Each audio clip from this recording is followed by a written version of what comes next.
Ya, sementara itu artis Tamara Tiasmara menjadi saksi dalam kasus kematian anaknya Dante di Pengadilan Negeri Jakarta Timur. Dalam keterangannya, ibunda Dante itu memberikan fakta baru mengenai kekerasan fisik yang dialaminya saat masih pacaran dengan terdakwa Yuda Arfandi.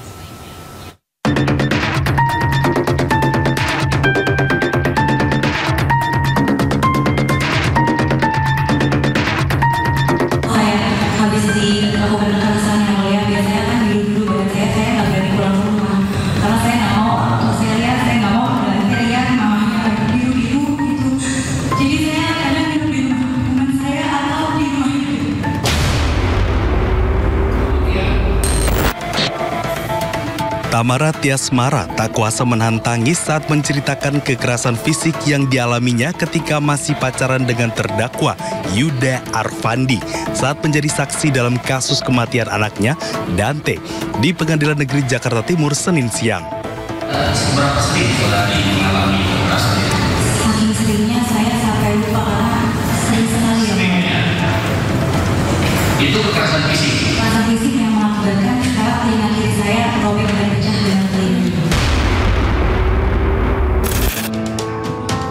Selain kekerasan fisik, Yuda Arfandi juga mengancam Tamara Tiasmara akan menghabisi nyawa Tamara dan keluarganya karena ia memilih bungkam dan takut untuk melaporkan kejadian yang dialaminya kepada pihak berwajib. Sayangnya, keputusan itu berakhir buruk hingga Yuda membunuh sang putra. Saking seringnya jadi sampai saya tuh udah nggak ngerasa sakit kadang kalau dia pukul karena saking seringnya. Tapi kakak nggak mau membuat laporan saat itu yang mengalami kekerasan? Saya takut. Makanya pas di awal saya lapor tuh saya diam aja. Tapi bukan berarti saya diam aja karena saya nggak lapor. Kita lapor kok. Tapi emang kita nggak jawab-jawab aja. Dante, anak Tamara Tiasmara, meninggal dunia karena tenggelam pada 27 Januari 2024 di kolam renang di kawasan Durensawit, Jakarta Timur. Polisi kemudian menetapkan Yuda Arfandi, kekasih Tamara Tiasmara, sebagai tersangka. Dari Jakarta, Christina Francisca, iNews melaporkan.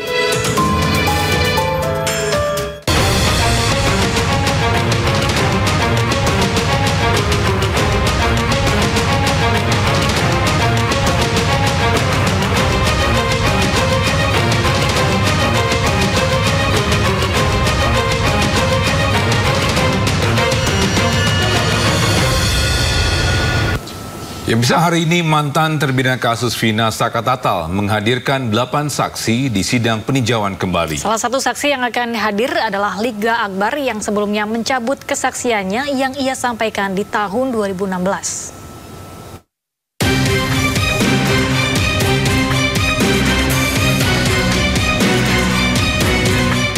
8 saksi akan hadir di sidang peninjauan kembali Sakatatal di Pengadilan Negeri Cirebon, Jawa Barat, Selasa besok. Ke-8 saksi dihadirkan pihak pemohon yaitu Sakatatal untuk memperkuat bukti baru atau novum yang diajukan Saka. Salah satu saksi yang hadir adalah Liga Akbar. Sebelumnya Liga Akbar mencabut keterangannya sebagai saksi kasus Vina yang pernah ia sampaikan tahun 2016 silam. Liga Akbar mengaku memberi kesaksian palsu atas arahan ayah Eki, Ibtu Rudiana. Meminta Liga Akbar dihadirkan sebagai saksi fakta ataupun kronologis di sidang TK-nya Sakatatal. Gimana siapa? Insya Allah itu juga sudah kami komunikasikan dari minggu kemarin juga saya sudah sampaikan ke Liga Akbar untuk bisa menghadiri, membantulah untuk PK-PK terpidana maupun Sakatatal yang sedang proses pengajuan PK-nya. Ya mudah-mudahan kan dari keterangan Liga Akbar ini minimal bisa memberikan suatu kronologis baru lah, karena ini kan bisa dijadikan novum. Mudah-mudahan apa yang akan disampaikan Liga bisa sedikit membantu dalam memberikan kesaksian. Sebelumnya dalam sidang PK Sakatatal Jumat lalu, pihak termohon yakni Jaksa Penuntut Umum menolak seluruh bukti baru atau novum yang diajukan Saka. Sidang kemudian akan dilanjutkan dengan agenda pemeriksaan saksi dari pemohon Selasa besok. Dari Cirebon, Jawa Barat, Toy Iskandar, iNews melaporkan.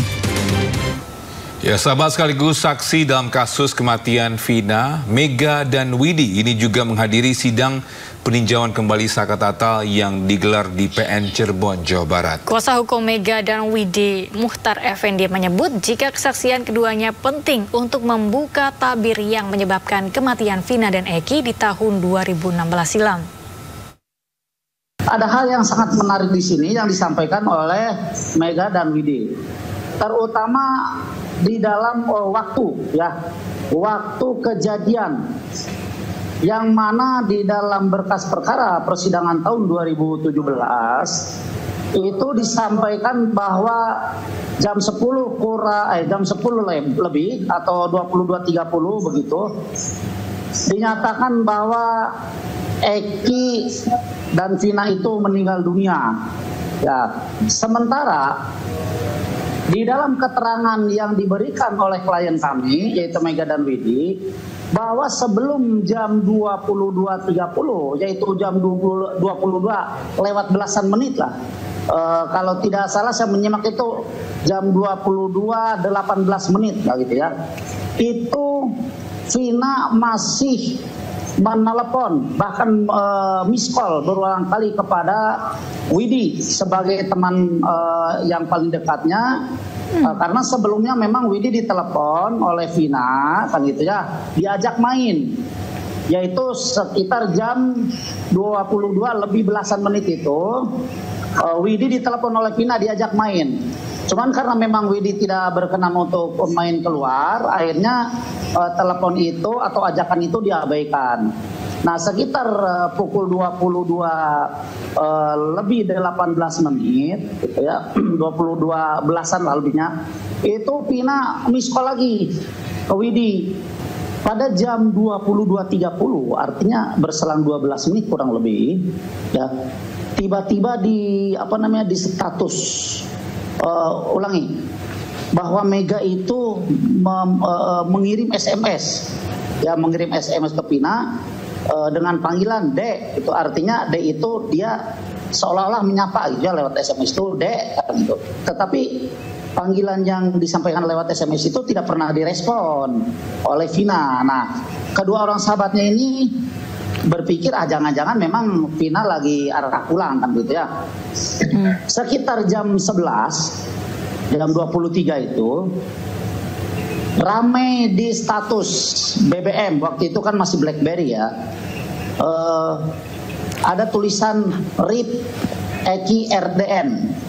Artinya status itu menyampaikan bahwa RIP itu rest in peace ya, bahwa Eki itu telah meninggal. Jadi kalau kita melihat peristiwa pembunuhan yang dikatakan di dalam berita acara yang digunakan oleh jaksa penuntut umum dalam dakwaannya dan dalam tuntutannya, kemudian digunakan oleh majelis hakim pada saat itu untuk mendakwa 8 orang terpidana, salah satu diantaranya adalah zakat tatal.